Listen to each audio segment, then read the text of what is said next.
Bismillahirrahmanirrahim. Assalamualaikum warahmatullahi wabarakatuh. Alhamdulillah hamdan yaliku bijalalihi wa azimi sultanih.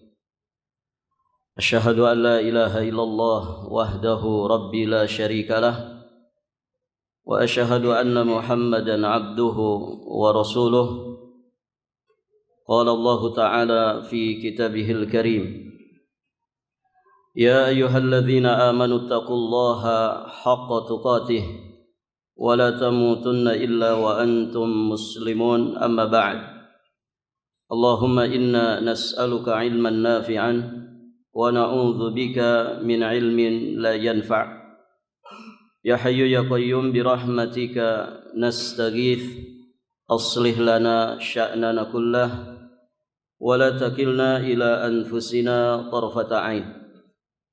Para hadirin jamaah rahimani wa rahimakumullah, alhamdulillah kita bersyukur kepada Allah Subhanahu wa taala. Pada kesempatan yang berbahagia ini kita berada di permulaan dari bulan Rajab 1446 Hijriah. Bulan Rajab adalah bulan yang Allah Subhanahu wa taala sucikan. Dia termasuk salah satu di antara Ashhurul Hurum, ya, bulan-bulan yang Allah Subhanahu wa taala haramkan, yakni bulan yang disucikan Allah.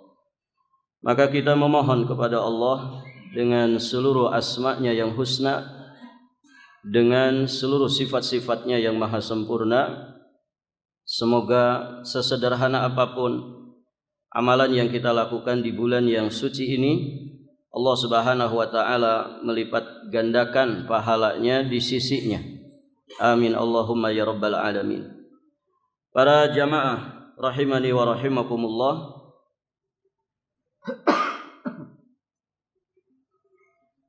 pada malam hari ini insyaallah kita akan melanjutkan pembahasan Kitab Tauhid alladzi huwa haqqullah 'alal 'abid, karya Syekhul Islam Al-Imam Al-Mujaddid Muhammad At-Tamimi An-Najdi Al-Hambali alaihi rahmatullah. Kita masih di bab tentang firman Allah di surat An-Nisa ayat ke-60, yang jika kita lihat bab ini membahas tentang berhakim kepada selain Allah dan Rasul-Nya. Dua pertemuan sudah berlalu dari kita terkait dengan pembahasan muqaddimah dari bab ini. Berikutnya kita akan masuk di pembahasan dalil-dalil yang beliau sampaikan.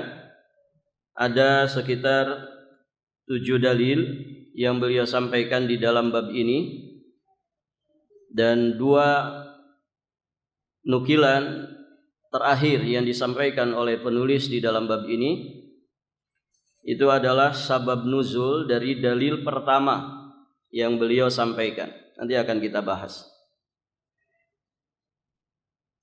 Baik para jamaah, muallif rahimahullahu taala beliau menyatakan, wa qauluhu ta'ala, Alam tara ilal ladzina yaz'umuna annahum amanu bima unzila ilaika wa ma unzila min qablik yuriduna ay yatahakamu ila at-taghut wa qad umiru ay yakfuru bih wa yuridu asyaitanu ay yudillahum dhalalan ba'ida. Kita akan tambahkan 2 ayat berikutnya, ayat 61 dan ayat 62. Kalau di matan cuma 1 ayat ya. 3. Tiga-tiganya disebutkan. Baik.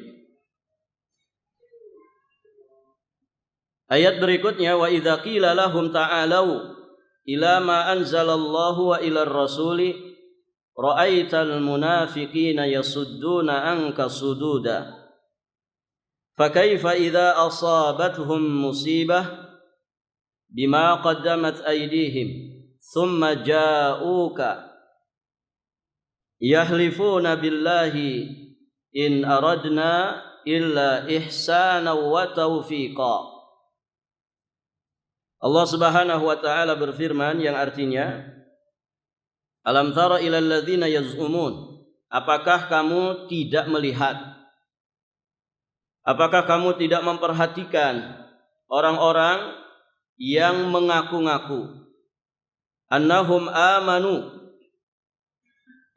mengaku dirinya telah beriman kepada apa yang diturunkan kepadamu, maksudnya kepada Nabi Muhammad, wa ma unzila min qablik, dan mengaku beriman kepada apa yang diturunkan sebelum kamu, berarti kitab-kitab samawi sebelum Al-Qur'anul Karim yang diturunkan kepada Nabi Muhammad sallallahu alaihi wasallam.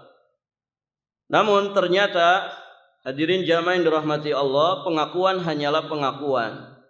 Yuriduna ayyatahakamu ila taghut, ternyata mereka hendak berhakim kepada taghut. Wa qad umiru, padahal mereka itu telah diperintahkan an yakfuru bih, untuk mengingkari taghut itu. Wa yuridu syaitan ayyudhillahum dhalalan ba'ida, dan syaitan bermaksud menyesatkan mereka dengan penyesatan yang sejauh-jauhnya. Kemudian di ayat ke-61 Allah sampaikan, wa idza qila lahum ta'alu, apabila dikatakan kepada mereka, marilah, marilah ila ma anzalallah wa ilar rasul, marilah tunduk kepada hukum Allah yang telah diturunkan dan juga kepada hukum Rasul. Ra'aital munafiqina yasudduna anka sududa, maka engkau akan melihat, niscaya kamu lihat orang-orang munafik menghalangi manusia dengan sekuat-kuatnya dari mendekatimu. Fa kaifa idza asabathum musibah, maka bagaimanakah halnya apabila mereka, yakni orang-orang munafik, ditimpa suatu musibah, bima qaddamat aydihim, disebabkan oleh perbuatan tangan mereka sendiri, thumma ja'uka, kemudian mereka datang kepadamu sambil bersumpah, yahlifuna billah, mereka datang kepadamu sambil bersumpah, demi Allah, in aradna illa ihsana wa taufiqa, kami sekali-kali tidak menghendaki selain penyelesaian yang baik dan juga taufiqa, perdamaian yang sempurna. Hadirin jamaah yang dirahmati Allah, ayat yang mulia ini, ya, jika kita lihat siyaknya atau konteksnya, nazalat fil munafiqin, ini turun, ayat ini turun berkaitan dengan orang-orang munafikin. Baik, para jamaah yang dirahmati Allah, kita sama-sama mengenal ya bagaimana karakteristik orang-orang munafik. Di awal-awal surat Al-Baqarah, Allah menjelaskan tentang sifatnya orang-orang beriman. Kemudian Allah menjelaskan sifat orang beriman itu sekitar 4 ayat. Kemudian Allah jelaskan tentang sifat orang kafir ya sekitar 2 ayat. Nah, selanjutnya Allah banyak menjelaskan pada ayat-ayat berikutnya tentang sifatnya orang-orang munafik. Baik, para jamaah yang dirahmati Allah. Dan nanti di dalam ayat ini kita akan mengetahui ya bagaimana di antara karakter orang-orang munafik. Apa yang mereka ucapkan sekedar pengakuan saja, tidak sesuai dengan fakta mereka di lapangan. Baik, para jamaah yang dirahmati Allah Subhanahu wa taala. Jadi di dalam ayat yang mulia ini Allah Subhanahu wa taala menyanggah orang-orang munafikin yang yaz'umun. Mereka ini mengklaim, ngaku-ngaku secara dusta. Apa klaimnya mereka? bahwasanya mereka beriman. Mereka telah beriman dengan apa yang telah diturunkan Allah Subhanahu wa taala kepada Nabi Muhammad, dan juga apa yang diturunkan Allah Subhanahu wa taala kepada nabi dan rasul sebelum beliau. Berarti kitab-kitab samawi sebelumnya. Ya, dari kitab Taurat, dari kitab Injil, kemudian Zabur. Baik para jamaah. Namun ternyata mereka ini membohongi diri mereka sendiri. Dengan cara apa? Yuriduna ayyatahakamu ila taghut. Karena ternyata mereka menyerahkan penyelesaian dari perkara-perkara, masalah-masalah dan juga urusan mereka kepada selain hukum Allah dan Rasulnya. Konsekuensi daripada iman kepada Allah, iman kepada apa yang Allah Subhanahu wa taala turunkan adalah menjadikan apa yang Allah turunkan itu sebagai sumber hukum. Nah, mereka mengaku beriman kepada apa yang Allah turunkan, tapi ternyata ketika mereka punya permasalahan, mereka tahakumnya bukan kepada kitabullah, namun mereka tahakum kepada taghut, yakni semua aturan, semua hukum yang berseberangan dengan hukum Allah Subhanahu wa taala. Maka berarti hadirin, ini tentu saja bertolak belakang ya dengan pengakuan keimanan mereka. Kenapa demikian? Karena sejatinya Allah Subhanahu wa taala telah memerintahkan untuk mengkufuri taghut. Jadi taghut itu mesti dikufuri ya, dengan hati, dengan lisan, juga dengan perbuatan kita. Nah, orang-orang munafik itu tidak seperti itu. Ngakunya beriman kepada kitab Allah, namun ternyata mereka tidak menjadikan kitab Allah sebagai rujukan hukum.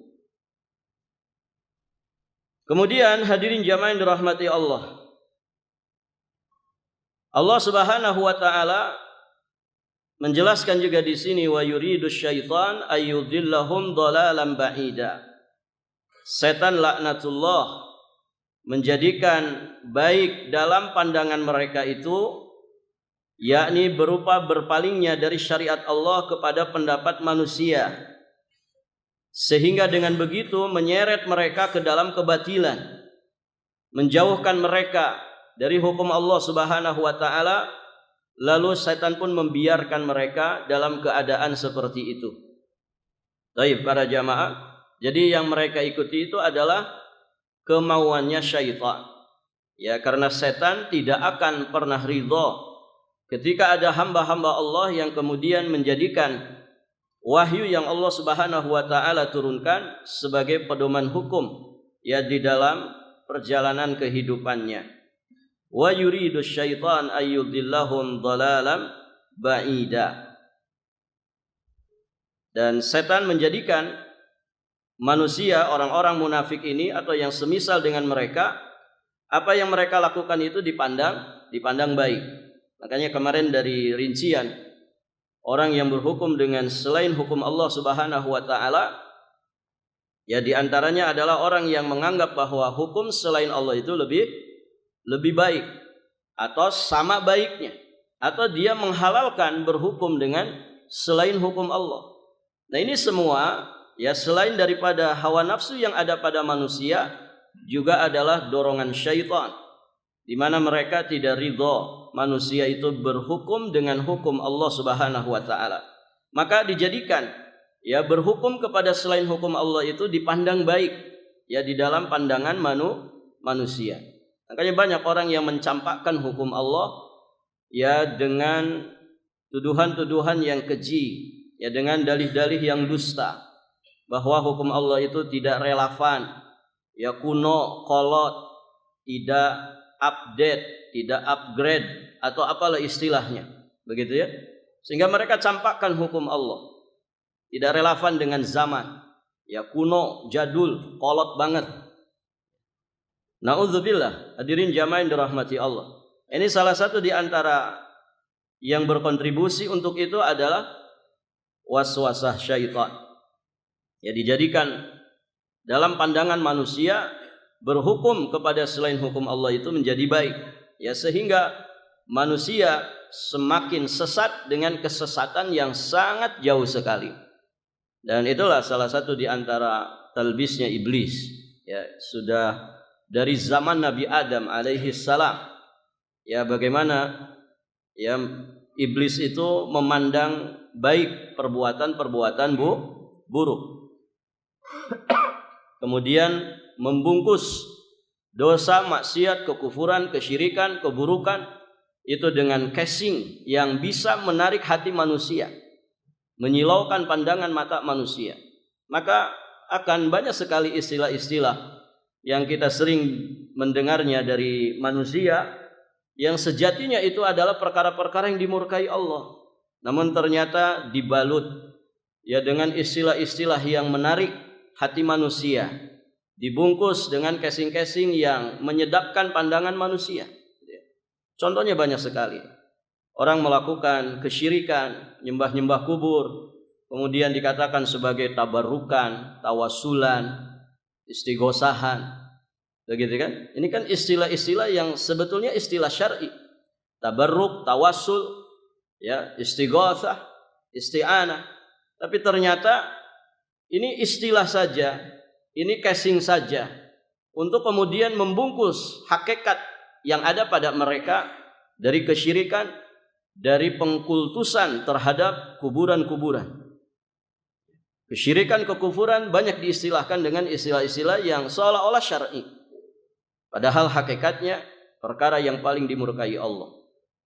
Ya, kebidahan juga demikian, dibungkus dengan ungkapan hubbur rasul, begitu ya, cinta kepada Rasul, atau apapun itu.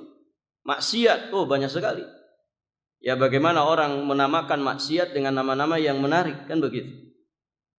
Apa contohnya, ikhwan? Mungkin antum bisa nyebutkan juga. Apa contohnya? Riba jadi bunga. Apa lagi? Apa lagi? Zina. Jijik tapi ngeunah. Jijik tapi enak. Selingkuh, selingan indah, rumah tangga utuh. Ya. Apalagi? Banyak sekali. Hadirin jamaah yang dirahmati Allah. Narkoba mungkin diistilahkan dengan istilah tertentu. Ya, perzinahan diistilahkan dengan istilah tertentu. LGBT mungkin diistilahkan dengan istilah tertentu, tapi hakikatnya menutupi kebusukan. Ya, dibikin casing, dibikin nama yang menarik manusia.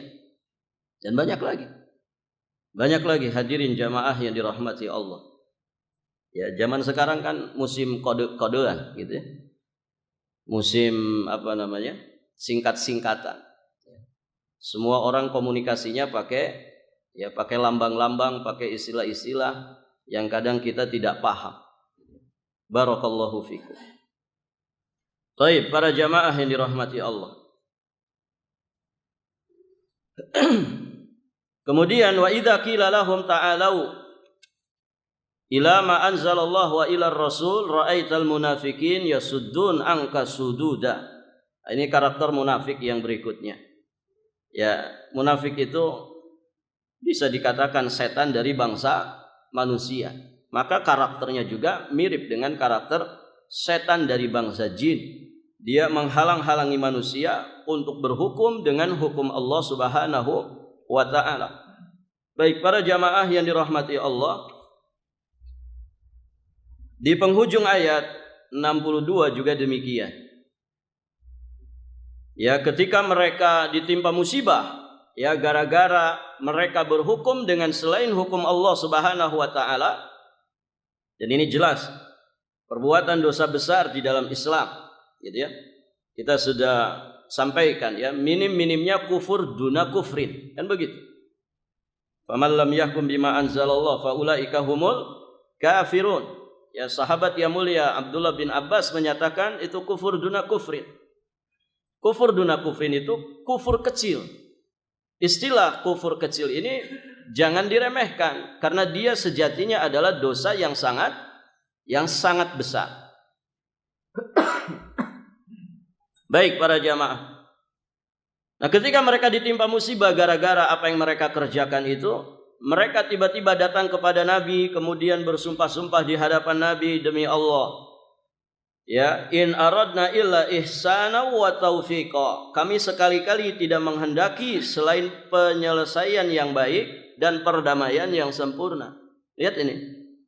Sudah mau berbuat salah tapi senang berdalih. Itulah karakter orang munafik. Dia kalau berbuat salah, hadirin jamaah yang dirahmati Allah, susah mengakui kesalahan. Susah mengakui kesalahan. Namun dia senangnya berdalih. Nanti akan kita bahas lagi.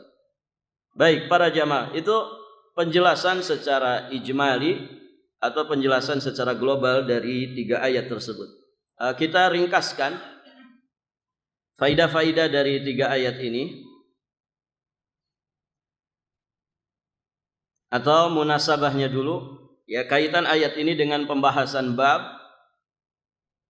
tentang berhakim kepada selain hukum Allah dan Rasulnya. Jelas ya, 3 ayat tadi menegaskan kebohongan pengakuan orang-orang yang mengaku beriman kepada apa yang diturunkan Allah, namun ternyata pada prakteknya mereka berhukum kepada selain hukum Allah. Jadi pengakuan mereka, ya, bahwasannya kami beriman dengan apa yang Allah Subhanahu wa taala turunkan, itu sekedar pengakuan. Ya, tidak ada bayinatnya, ya, tidak ada faktanya tentang apa yang mereka aku-aku itu. Baik, para hadirin jamaah yang dirahmati Allah. Maka Allah tegaskan kebohongan pengakuan mereka ini di dalam ayat-ayat tersebut. Dan kaitannya dengan tauhid juga sangat jelas, bahwa orang yang tidak berhukum dengan hukum Allah, berarti hadirin jamaah yang dirahmati Allah, dia tidak melaksanakan konsekuensi daripada syahadatain yang dia ikrarkan. Begitu kan? Makanya kalimatnya amanu. Alam tara ilal ladzina yaz'umuna annahum amanu. Allah kan sanggah. Allah kemudian menyatakan kebohongan pengakuan mereka yang ngaku-ngaku beriman. Kenapa Allah sanggah? Kenapa Allah nyatakan kebohongan pengakuan mereka dalam keimanan terhadap kitab Allah ini? Karena mereka tidak menjadikan kitab Allah sebagai rujukan hukum. Berarti konsekuensi daripada keimanan, konsekuensi daripada ketauhidan, konsekuensi dari 2 kalimat syahadat yang diikrarkan oleh seorang hamba, dia mesti beriman kepada kitab-kitab Allah dan menjadikan apa yang Allah turunkan tersebut sebagai rujukan hukum. Baik terkait dengan dirinya pribadi, lahir dan batinnya, terkait dengan rumah tangganya, kehidupan berkeluarga, bahkan lebih besar dari itu, kehidupan bermasyarakat dan kehidupan bernegara. Dan sudah pernah kita singgung di mukaddimah dari pembahasan bab ini, bahwa berhukum dengan hukum Allah, hadirin jamaah yang dirahmati Allah, bukan hanya terkait dengan hukum hudud saja. Ya, zina harus dicambuk atau dirajam. Ya, orang mencuri yang sampai kepada nisab harus dipotong tangannya. Itu bagian daripada hukum Allah. Dan hukum Allah bukan itu saja. Begitu ya. Dan ayat-ayat di surat An-Nisa di 3 ayat yang sering kita mendengar, faman lam yahkum bima anzalallah, faman lam yahkum bima anzalallah faulaika humul kafirun. Di ayat berikutnya faulaika humudz zalimun. Kemudian di 2 ayat setelah itu faulaika humul fasikun. Banyak orang yang kemudian mengarahkan ayat ini kepada pemerintah. Ya tidak ikhwan? Padahal kalimatnya datang dengan konteks yang sifatnya umum. Faman lam yahkum. Man di situ yufidul umum. Barang siapa. Berarti kan tidak menyebutkan satu orang, tidak menyebutkan satu kaum. Faman lam yahkum, barang siapa, artinya siapapun yang berhukum dengan selain hukum Allah. Kenapa kemudian ditujukannya kepada pemerintah saja? Jadi ketika Allah mengatakan siapa yang tidak berhukum dengan hukum Allah, itu sasarannya ke siapa, ikhwan? Ke pemerintah atau ke semuanya? Ke semuanya. Ke pemerintah juga kepada rakyat. Bukan ke pemerintah saja. Kita juga sebagai rakyat, sebagai muslim, terkena khitab daripada ayat tersebut. Faman lam yahkum, maka barang siapa yang tidak berhukum. Baik, para hadirin jamaah yang dirahmati Allah Subhanahu wa taala.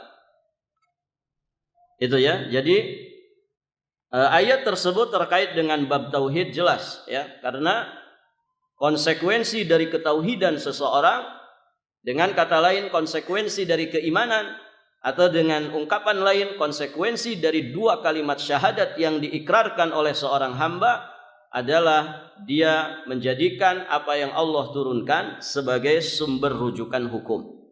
Ya, ketika dia tidak seperti itu, maka berarti hadirin yang dirahmati Allah, dia tidak melaksanakan konsekuensi dari ketauhidannya, dan itu menunjukkan khalal, menunjukkan ada cacat di dalam iman dan ketauhidannya. Baik, kita rincikan dan ringkaskan faidah-faidah dari 3 ayat yang tadi kita sampaikan. Di dalam 3 ayat ini, para jamaah, para ulama menjelaskan bayan li aslin min usulil iman. 3 ayat tersebut menjelaskan kepada kita tentang salah satu dari pondasi dasar, salah satu asal dari usulul iman. Salah satu pondasi dari pondasi-pondasi keimanan. Apa itu? Al-iman bima anzalallah. Beriman kepada apa yang Allah Subhanahu wa taala turunkan. Dengan kata lain, al-iman bil kutub. Beriman kepada kitab-kitab Allah. Beriman kepada kitab-kitab Allah. Jadi kita imani Injil, kita imani Taurat, kita beriman kepada Zabur, kita beriman kepada suhuf Musa, suhuf Ibrahim, dan kita juga beriman kepada Al-Quran Al-Karim yang menjadi penutup kitab samawi sebelumnya. Artinya orang-orang yang masih memegang kitab-kitab samawi, ketika sudah turun Al-Quran, mereka wajib beriman kepada Al-Quran, wajib tunduk patuh kepada apa yang telah Allah turunkan di dalam Al-Quranul Karim.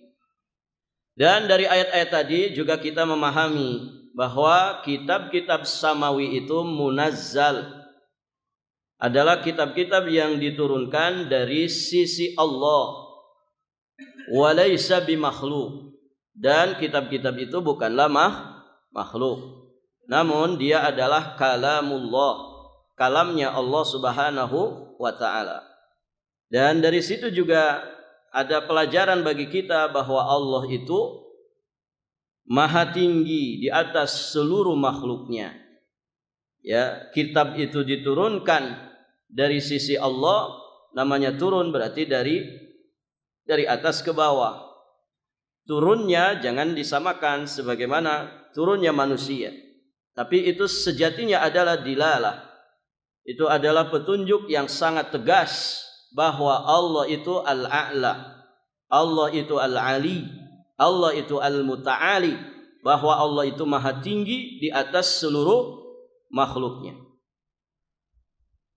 Dan banyak sekali ya dalil-dalil yang menegaskan kemahatinggian Allah Subhanahu wa taala di atas seluruh makhluknya.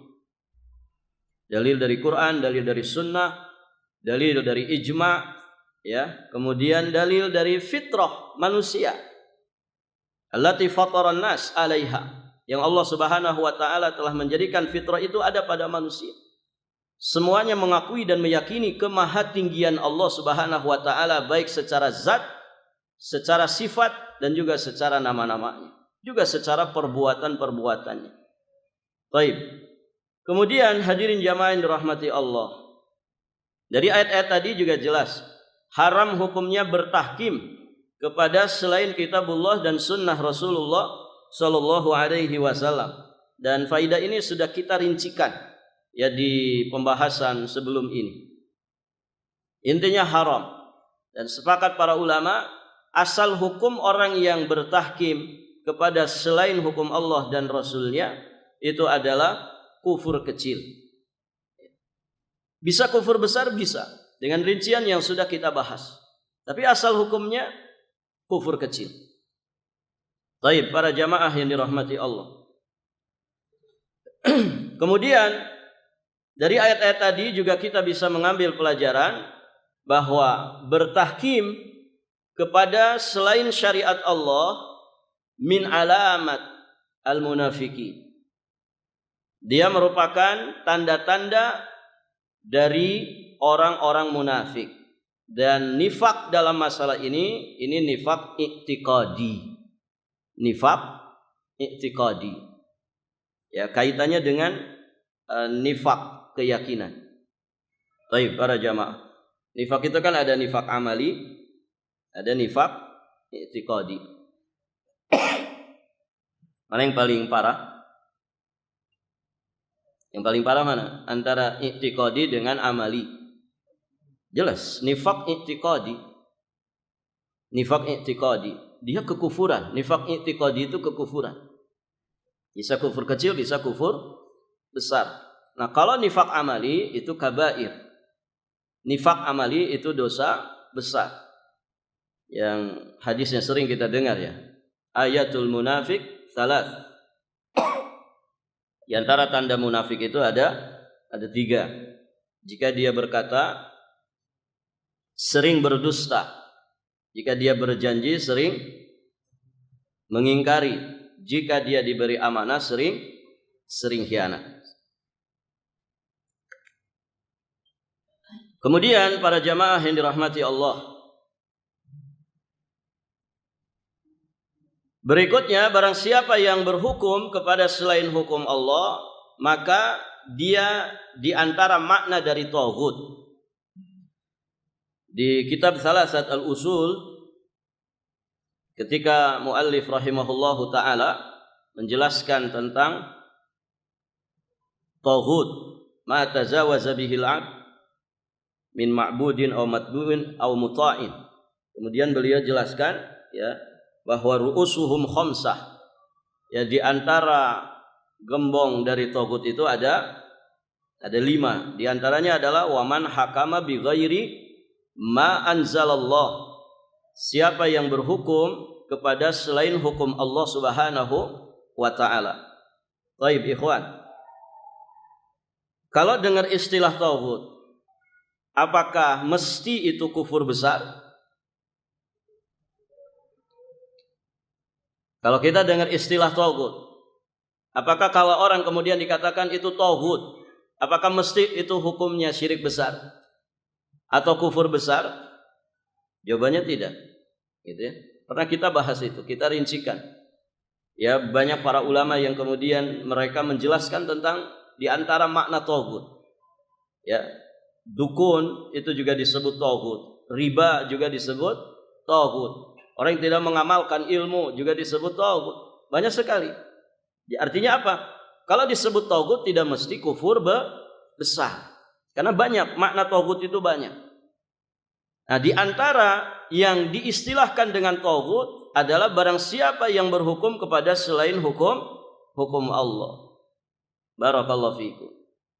Kemudian dari ayat-ayat yang tadi kita sampaikan, kita juga memahami bahwa faktor penyebab terjerumusnya kaum muslimin dalam banyak permasalahan pada hari ini, esok, dan seterusnya, di antaranya adalah berpaling dari syariat Allah Subhanahu wa ta'ala. Ini kita ambil dari ayat terakhir tadi. Fa kaifa idza asabatuhum musibah bima qaddamat aydihim. Dan bagaimanakah ya ketika mereka, apabila mereka itu yakni orang-orang munafik ditimpa dengan musibah, bima qaddamat aydihim, disebabkan oleh ulah tangan mereka. Jadi musibah itu turun disebabkan karena ulah tangan manusia. Maksudnya apa? Dosa-dosa yang mereka kerjakan, kerusakan-kerusakan yang mereka lakukan dalam kehidupannya. Maka hadirin jamaah yang dirahmati Allah, ini diantara penyebab kaum muslimin itu banyak sekali terjatuh dalam problematika kehidupan. Karena mereka berpaling dari syariat Allah Subhanahu wa taala, ya sebagaimana yang menimpa orang-orang munafik. Dan hadirin jamaah yang dirahmati Allah, di antara keberpalingan dari syariat Allah yang sangat besar adalah ketika mereka mencampakkan hukum-hukum Allah Subhanahu wa taala. Baik, para hadirin jamaah yang dirahmati Allah. Berapa menit lagi? 12 menit. Kita lanjut dikit ya. Ayat berikutnya. Ayat yang kedua yang disampaikan oleh muallif di dalam bab ini, yakni surat Al-A'raf ayat 56. Wala tufsidu fil ardi ba'da islahiha wad'uuhu khawfan wa tama'a inna rahmatallahi qaribum minal muhsinin. Dan janganlah kamu membuat kerusakan di muka bumi ini sesudah Allah memperbaikinya, dan berdoalah kepadanya dengan rasa takut dan juga rasa harap. Sesungguhnya rahmat Allah amat dekat kepada orang-orang yang berbuat baik. Perhatikan ayat ini. Ayat ini dibawakan oleh muallif dalam bab bertahkim kepada selain Allah dan Rasulnya. Dari sisi mana ikhwan? Dari ayat itu. Mana yang kaitannya berhukum dengan selain hukum Allah dan Rasulnya? Ayo dibantu memahami. Yang mana ini? Ayatnya pendek. Antum kalau nebak-nebak saja bisa. Tapi ilmu jangan tebak-tebakan. Mana yang kaitannya dengan berhukum dengan selain hukum Allah, bahwa itu terlarang? Apa ikhwan? Pada kalimat mana? Wala tufsidu fil ardi ba'da islahiha. Janganlah kalian membuat kerusakan di muka bumi ini setelah Allah Subhanahu wa taala mengislahnya, memperbaikinya. Baik, para jamaah, salah satu bentuk perbuatan merusak apa ikhwan? Salah satu di antara bentuk ifsad yang dilakukan manusia di muka bumi ini apa? Berhukum dengan selain hukum Allah. Itu kerusakan besar. Ketika kemudian hukum selain Allah dan Rasulnya dijadikan pedoman, dijadikan pijakan. Berarti kan hukum produknya manusia. Manusia itu makhluk lemah. Allah yang menciptakan kita, Allah yang kemudian membuat hukum untuk kita. Sudah dibahas di pertemuan awal ya. Allah pencipta kita tentu yang paling paham, yang maha tahu apa yang maslahat, apa yang mafsadat bagi kita. Kita umpamakan orang membuat satu produk, para jamaah, misalkan antum bisa bikin HP begitu. Yang paling ngerti bagaimana merawat HP, apa yang manfaat untuk HP, apa yang mafsadat untuk HP, siapa? Ya kita yang membuatnya. Antum sarjana teknik kemudian menciptakan dengan ilmu yang antum pelajari satu mesin tertentu, misalkan mesin pencetak uang. Begitu kan? Barakallahu fiikum. Yang paling mengerti bagaimana mengoperasikannya, bagaimana merawatnya, bagaimana kemudian perawatannya, maintenance-nya, atau yang terkait dengan seluk-beluk apa yang antum buat itu. Tentu antum yang paling paham. Yang membuat apa ini? Kalau ada produk itu kan suka ada apa namanya? Antum beli setrika tuh pasti ada buku-buku panduannya tuh. Manual booknya. Itu kan antum yang bikin, kan antum yang bikin. Antum yang membuatnya, rincian-rinciannya. Ya. Ini harus dipanaskan tiap seminggu sekali misalkan. Olinya harus oli ini. Barakallahu fikum. Maka aneh hadirin jamaah yang dirahmati Allah. Kalau orang sadar penciptanya itu Allah, kemudian dia nyari panduan itu kepada selain hukum Allah. Bisa rusak kehidupan kita. Kenapa? Karena kita menjadikan panduan dari sesuatu yang dia tidak ngerti panduan. Karena dia bukan pencipta manusia. Barakallahu fikum. Nah itu. Jadi jelas ya dari ayat ini yang terkait dengan bab kita adalah larangan Allah melakukan ifsad di muka bumi ini setelah Allah mengislahnya. Allah mengislah ya bumi ini dengan cara apa ikhwan? Dengan cara diutusnya para nabi dan rasul yang kemudian menyampaikan kebaikan dan memperingatkan manusia dari keburukan, menyampaikan kemanfaatan, memperingatkan manusia dari kerusakan. Kemudian mereka dibekali dengan apa? Dengan wahyu yang Allah Subhanahu wa taala turunkan kepada mereka. Ini islah. Kasih sayang Allah kepada umat manusia ini. Allah mengislah kehidupan manusia lahir batinnya, dunia akhiratnya. Tiba-tiba kita hadirin jamaah yang dirahmati Allah tidak mau mengikuti petunjuk Allah dan Rasulnya, malah melakukan kerusakan. Salah satu di antara kerusakannya tadi mencampakkan aturan-aturan Allah, undang-undang Allah, hukum-hukum Allah Subhanahu wa taala dan Rasulnya, kemudian kita malah berpindah kepada hukum selain hukum Allah dan Rasulnya. Ini ifsad yang sangat besar. Makanya nanti akan kita bahas ifsad itu ada dua jenisnya. Ada ifsad yang sifatnya hissiyah, melakukan pengrusakan di muka bumi ini yang sifatnya hissiyah, nyata, kasat mata. Apa contohnya? Orang melakukan pengerusakan di muka bumi ini yang kasat mata, apa contohnya? Buang sampah sembarangan, itu yang paling kecilnya. Ya. Orang naik mobil di jalanan, saya sering sekali ya ketika jalan di belakang kendaraan orang, tiba-tiba dia buka kaca mobilnya, lung saja. Kadang ada plastik, kadang ada tisu, ya, kadang ada puntung rokok. Ini di jalanan umum. Ifsad enggak ini? Ifsad. Yang lebih mengerikan kadang dahak yang dia buang. Begitu ya. Tanpa lihat-lihat. Kalau kanan kirinya hutan atau setidak-tidaknya sedang kosong, begitu ya. Silahkan buang, begitu ya. Tapi itu juga berbahaya, apalagi musim virus. Barakallahu fiik. Ini ifsad.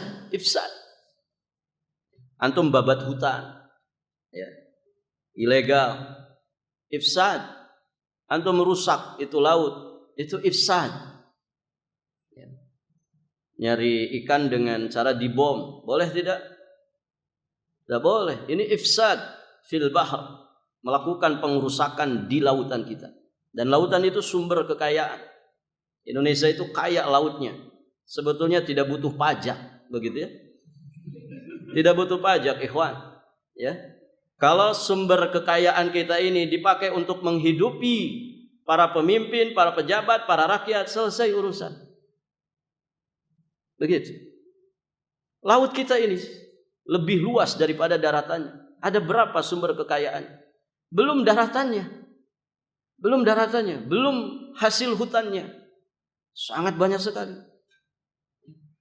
Barakallahu fikum. Nah itu ifsad, ya, secara hissiyah. Orang melakukan kejahatan, pembunuhan, ya, barakallahu fikum, melakukan pengerusakan, teror, begitu ya, ngebom, itu ifsad. Nah ada ifsad yang jarang disadari manusia. Namanya ifsad maknawi. Melakukan pengerusakan secara maknawi. Apa itu? Ketika manusia melakukan kekufuran. ketika manusia melakukan kesyirikan, ketika manusia melakukan dosa dan maksiat, ini sejatinya ifsad yang lebih mengerikan daripada ifsad yang tadi kita sebutkan secara hissiyah. Dan para hadirin jamaah yang dirahmati Allah, ifsadul hissi bisababi ifsad ma'nawi. Kerusakan yang sifatnya hissiyah, kerusakan yang terjadi yang sifatnya hissiyah, sejatinya itu disebabkan karena kerusakan manusia secara maknawiyah. Makanya di dalam Islam, dosa itu tidak hanya berpengaruh kepada hati.